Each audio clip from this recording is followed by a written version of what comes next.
So as a producer, you mentioned that you had tracks with Kendrick and Kendrick, and Chief Keef. I've assisted in the Currency record, Rocky Fresh. Now working with BWA Ron, OG Booby Black. Gates is about to be free, so we'll see what happens there. And you know what I'm saying. But that's, as a producer, that's always been my main backbone. Is kind of hip hop, a blend of it. I'm not necessarily your average producer. Yeah. So do you use Ableton? Yeah, I do use Ableton. I use Ableton. I used to use Fruity Loops, and I used to have an MPC that was like my girlfriend. I used to live next to that motherfucker, just holding it.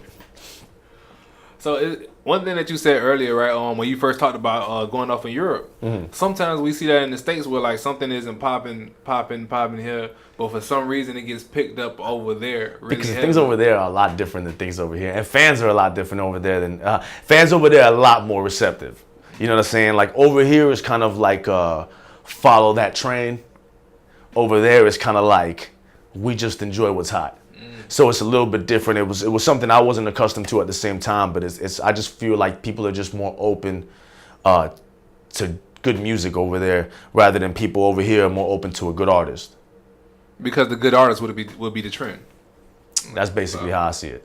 Okay. So how did you get your foot in to doing hip hop in the States, knowing that you kind of caught on in Europe doing EDM? So like, how did you get started doing that? I don't really have an answer for that. I just started going and just never looked back. Once I got my foot in the door with those two tracks, I kind of just I picked up on a lot of features. I picked up on a lot of work that I was just kind of just trying left and right. I was just not saying no to anything. You know what I'm saying? So for me, it was like kind of like every door I saw open, I just fucking just darted through it and just never looked back. And then from there, I just kind of snowballed into bigger things and started doing shows and more features and built it into a brand. You know what I'm saying? For me, I didn't always have a red beard at first, so that kind of took off with me as well when I kind of decided to do all that.